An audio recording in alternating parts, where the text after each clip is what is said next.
मेरे मित्र आदरणीय विवेक गोयनका जी, जूरी के रूप में जिन्होंने काम किया है, जस्टिस श्री कृष्णा जी, उपस्थित सभी सम्माननीय अतिथिगण और उपस्थित सभी भाई और बहनों,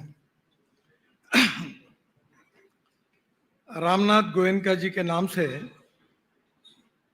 पत्रकारिता के क्षेत्र में जो आज अवार्ड दिए जा रहे हैं, वो सभी अवार्ड विजेताओं का मैं हृदय से बहुत बहुत अभिनंदन करता हूं। उनको बहुत बहुत शुभकामनाएं और शुभेच्छाएं देता हूं।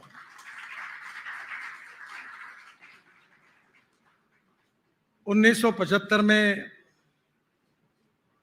जब 25 जून को इमरजेंसी लगी, उस समय मैं मैट्रिक के लिए परीक्षा देने वाला था, उसके 10वें साल, और उसी समय जो 2 साल है उसमें मेरे परिवार के अनेक लोग मीसा में अरेस्ट हुए थे, और मैंने उसी समय तय किया कि इमरजेंसी के खिलाफ काम करना।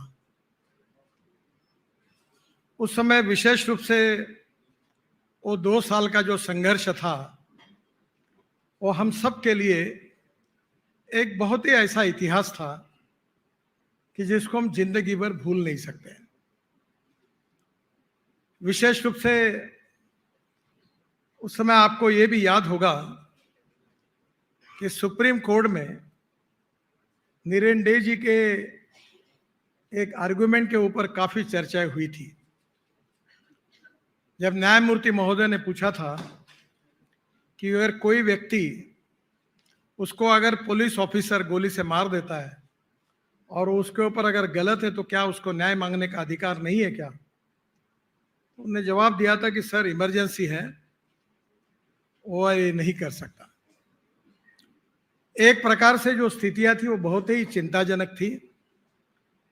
अखबार में सेंसरशिप लगी थी, और उस समय एक व्यक्ति, एक बुलंद व्यक्ति इमरजेंसी के खिलाफ संघर्ष करने के लिए हम सब के लिए प्रेरणा का स्रोत बना। मैं महाराष्ट्र में था, और विशेष रूप से लोक सत्ता, और जिस दिन इमरजेंसी लगी उसी दिन से उन्होंने संघर्ष शुरू किया, और इस संघर्ष में उनको काफी कीमत देनी पड़ी। मुझे याद है कि नानाजी देशमुख आज हमारे बीच में नहीं है, और भूमिगत रहकर सब कार्यों का विशेष रूप से ध्यान देते थे और पूरे देश में भ्रमण कर रहे थे। एक बार मुंबई में नानाजी के साथ मुझे रामनाथ जी को मिलने का भी मौका मिला। उनकी विचार, उनकी कृति, उनका व्यक्तित्व, ये देखकर मैं बहुत प्रभावित हुआ। एक सबसे महत्वपूर्ण बात है जो हम सबके जीवन में है, और वो जो बात है वो इथिक्स वर्सेस कन्वीनियंस। चाहे पत्रकार हो, चाहे कोई राजनीतिक नेता हो, किसी भी फील्ड में ये 2 बातें हमें अक्सर हमारे व्यक्तित्व को कंफ्यूज करते रहती है। रामनाथ जी के जीवन का ये विशेषता थी कि उन्होंने अपने जीवन में ये कंफ्यूजन कभी नहीं होने दिया। स्वाधीनता के पहले महात्मा गांधी जी से प्रेरणा लेकर, और जब से उन्होंने पत्रकारिता शुरू की, तो मुझे एक याद है, एक बहुत अच्छा एग्जाम्पल था कि नदी का प्रवाह जब बहता है तो काड़ी कचरा जो होता है, मरी हुई मछली जो होती है, वो प्रवाह के साथ बह जाती है, पर जो जिंदी मछली होती है वो हर समय प्रवाह के खिलाफ तैरती है, और वही उसके जिंदा दिली का सबसे बड़ा उदाहरण है। उनके जीवन में यही था। अपने इथिक्स के लिए, अपने सिद्धांतों के लिए उन्होंने लोकतंत्र के साथ अपनी कटिबद्धता रखी, और वो संघर्ष करते रहे, और उस संघर्ष की कहानियां बहुत लोगों को कीमत चुकानी पड़ी, अनेक परिवारों को कीमत चुकानी पड़ी। और मेरे लिए तो वो इतना महत्वपूर्ण है कि इमरजेंसी आती नहीं तो शायद मैं राजनीति में भी कभी नहीं आता। इमरजेंसी ने ही हमारे जीवन की राजनीतिक शुरुआत की। विशेष रूप से इस बात की मुझे बहुत खुशी है कि हमारा देश, हमारा लोकतंत्र वर्ल्ड की लार्जेस्ट डेमोक्रेसी है। और इस डेमोक्रेसी को आधार क्या है, ये हम सब के चिंता का और चिंतन का भी विषय है। Legislative wing, executive wing, judiciary और मीडिया, 4 स्तंभों पर हमारा लोकतंत्र खड़ा है। और मैं अक्सर ये मानता हूं कि हम चारों क्षेत्र के जो लोग हैं, उनका चाल चलन, व्यवहार और चरित्र जितना इसके साथ कटिबद्ध रहेगा, उसमें लोकतंत्र में गुणात्मक परिवर्तन होगा।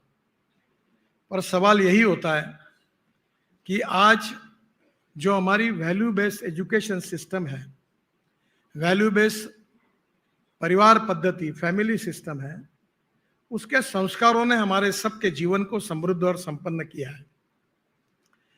और एक बात यह भी जरूरी है कि we are the fastest growing economy in the world. और आदरणीय प्रधानमंत्री जी का यह सपना है कि हम $5 ट्रिलियन की इकोनॉमी हमारी बने, आत्मनिर्भर भारत बने और हम वर्ल्ड की 3rd लार्जेस्ट इकोनॉमी बने। उस दृष्टि से तो हमारा प्रयास भी शुरू है और उसमें काफी यश भी मिल रहा है। पर इकोनॉमिक प्रोग्रेस और उसके साथ साथ हमारी एजुकेशन सिस्टम और उसके आधार पर हमारे जीवन मूल्य, इसके संस्कारों के आधारित हमारी जनता और जनता का नेतृत्व करने वाले सभी स्टेक होल्डर्स, इन दोनों के बीच में कोई इंटीग्रेशन होने की आवश्यकता है, क्योंकि संपन्नता ये बहुत जरूरी है। स्वामी विवेकानंद जी ने कहा था कि no philosophy can be taught to empty stomach. तो पैसे के बिना, साधन संपत्ति के बिना कुछ नहीं होगा। पर संपत्ति, साधन संपत्ति और इकोनॉमिक प्रोग्रेस, ये भी कोई जीवन का यथार्थ है, ऐसा भी नहीं है।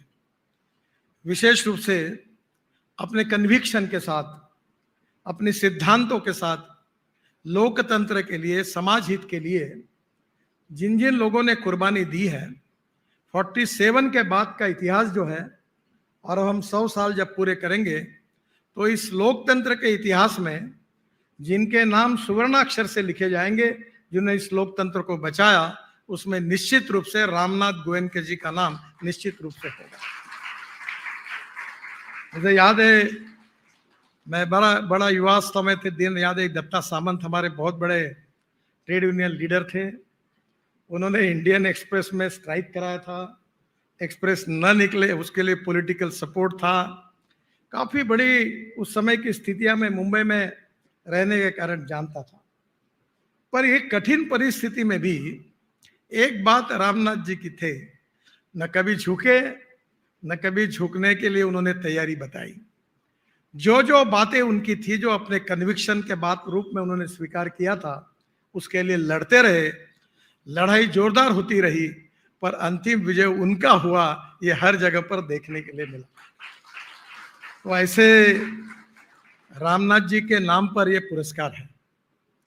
और पत्रकारिता हमारे लोकतंत्र का एक बहुत इंपॉर्टेंट पिलर है। और मैं आजकल ये मानता हूं कि केवल इंफॉर्मेशन देना ये पत्रकारिता का काम नहीं होता। तो नॉलेज एंड टेक्नोलॉजी, एग्रीकल्चर से लेकर इंडस्ट्री तक, इसकी भी जानकारी आजकल अखबारों से मिलती है। मैं बहुत बार 2 चीजों के बारे में मन में याद रखता हूं कि innovation, entrepreneurship, science, technology, research, skilled and successful practices, we name it as knowledge, and conversion of knowledge into wealth is the future. और दूसरी इंपॉर्टेंट चीज जो है, जिसका संबंध कहीं ना कहीं एजुकेशन और संस्कारों से है, कि no material is waste and no person is waste. It is depending upon the appropriate technology, it is depending upon the appropriate vision of the leadership that you can convert waste into wealth. और मैं अक्सर इस बात को याद रखता हूँ कि अभी म्यूनिसिपल कॉर्पोरेशन का दिल्ली में ही, वो हमने रोड कंस्ट्रक्शन में यूज किया। तो उससे एग्रीगेट जो बचा, उससे इन्वायरमेंट तो बचा ही, पर सबसे पहली बात है कि इतना कचरा यूज करने से काफी इकोलॉजी एंड एनवायरनमेंट भी प्रोटेक्ट हुई। दिन ब दिन हमारा देश बदल रहा है, और बदलते हुए देश में स्पोर्ट्स के क्षेत्र में, कल्चर के क्षेत्र में नॉलेज के क्षेत्र में, एग्रीकल्चर में, इंडस्ट्री में हम वर्ल्ड क्लास बनने की कोशिश कर रहे हैं। हर बार हम इस बात का जिक्र करते हैं कि world class infrastructure, world class knowledge, world class technology. और जब इन बातों के साथ हम जाते हैं तो स्वाभाविक रूप से जो यंग टैलेंटेड लड़के हैं वो बहुत ही कॉम्पिटेंट है। मुझे याद है कि मेरे डिपार्टमेंट में मैं मिला तो 400 युवा ऐसे हैं जो इलेक्ट्रिक स्कूटर बनाने लगे, मैन्युफैक्चरिंग। तो मैंने कहा उनके पास इतना प्लांट आपके पास कहाँ है? तो बोले कहीं यहाँ से पार्ट लाते और वो खुद एंटरप्रेन्योर बन गए। आज देश बहुत तेजी से बदल रहा है और इस बदलते हुए स्थिति में मीडिया का रोल बहुत इंपॉर्टेंट है। राजनीति के दृष्टि से धीरे धीरे किसने क्या कहा और किसने क्या नहीं कहा, अब इस लड़ाई में आम जनता को ज्यादा इंटरेस्ट नहीं है। जो नई जनरेशन है उसको नॉलेज की भूख है, साइंस की भूख है, इंटरनेशनल सक्सेसफुल प्रैक्टिसेस क्या इसकी चिंता है, इकोलॉजी एंड एनवायरनमेंट को कैसे प्रोटेक्ट करना ये उसकी चिंता है। Ethics, economy and ecology and environment, ये तीनों बातों में नई जनरेशन काफी कॉशियस है। और मुझे ऐसा लगता है कि उसमें कोई स्पेशलाइज होकर जब पत्रकार काम करता है तो केवल वो एक पढ़ने के लिए कुछ लिखता है ऐसा नहीं है। आपकी बहुत से जानकारियों से अनेक लोगों को विजन मिलती है, अनेक लोगों को उस नॉलेज से जो एहसास होता है उसके कारण उनके जीवन में परिवर्तन होता है। म्यूजिक हो, फिल्म हो, नाटक हो, संगीत हो, हर जगह पर कोई ना कोई मैसेज समाज को जाता है, व्यक्ति के जीवन में उसका बदल भी होता है। और आज मुझे बहुत खुशी है कि विशेष रूप से जो रामनाथ जी के नाम पर जो पुरस्कार दिए गए उसमें जिन सब्जेक्ट को सिलेक्ट किया गया वो सब्जेक्ट हमारे देश के लिए, हमारे समाज के लिए बहुत उपयोगी और महत्वपूर्ण है। लोक प्रबोधन, लोक शिक्षण, दोनों का उपयोग करके लोगों के व्यक्तित्व को बदलने वाला संस्कार, ये नॉलेज और इंफॉर्मेशन के कारण होता है। और नॉलेज और इंफॉर्मेशन जो होती है वो अध्ययन और चिंतन के कारण मिलती है। और आज दुनिया इतनी फास्ट हो गई है कि सोशल मीडिया के कारण दुनिया में क्या हो रहा है ये तुरंत सब पास पहुंच जाता है। आने वाले समय में ये ट्रांसफॉर्मेशन, मीडिया इसको बहुत बड़े प्रमाण पे इसका ट्रांसफॉर्मेशन करती है। ये जो नए यंग जर्नलिस्ट हैं जिन्होंने इकोलॉजी एंड एनवायरनमेंट से लेकर अनेक महत्वपूर्ण इसमें बहुत अच्छा कार्य किया है और उनको आज ये रामनाथ जी के नाम पर जो पुरस्कार प्राप्त हुआ है, उन लोगों का भविष्य में और बड़ा कंट्रीब्यूशन होगा। और मेरा विश्वास है कि समाज में गुणात्मक परिवर्तन तभी होगा जब क्वालिटेटिव ट्रांसफॉर्मेशन होगा। और क्वालिटेटिव ट्रांसफॉर्मेशन केवल एक ही फील्ड में नहीं, हर फील्ड में होगा। जो कल है वो आज नहीं, आज है वो कल नहीं। हम बदलते जा रहे हैं, पर एक बात जरूर है कि बदलते हुए हमारी समाज व्यवस्था में हमने हमारी बेसिक बातों को कभी नहीं छोड़ना चाहिए। सुप्रीम कोर्ट ने भी कहा है केशवानंद भारती केस में कि salient features of the constitution can not be change. तो स्वाभाविक रूप से हमारे समाज की जो जीवन मूल्य है, इतिहास, संस्कृति और विरासत है, जिसके आधार पर there is a difference between two words, modernization and westernization. हम आधुनिकीकरण के पक्षधर है, समय के साथ हम जरूर बदलेंगे, पर जो स्ट्रक्चर हमारी समाज व्यवस्था का है, जिसके बदौलत हमारा इस सोसाइटी और हमारा देश खड़ा है, उसको मजबूत रखना भी हमारा कर्तव्य है। और मैं ये मानता हूँ, जो पहले बात मैंने कही थी कि इथिक्स वर्सेस कन्वीनियंस, ये सब क्षेत्रों में चल रहा है। मतभिन्नता ये हमारे लिए प्रॉब्लम का विषय नहीं है, विचार शून्यता ये हमारी समस्या है। We are neither rightist nor leftist, we are non opportunist. ये जो बात आजकल होती है ये सबसे गंभीर है। जो लोग अपने उसूलों को, अपने सिद्धांतों को, अपनी नीतियों को, अपने मूल्यों को उसकी प्राइस पे करते पर कभी कॉम्प्रोमाइज नहीं करते, ये रामनाथ जी का चरित्र था।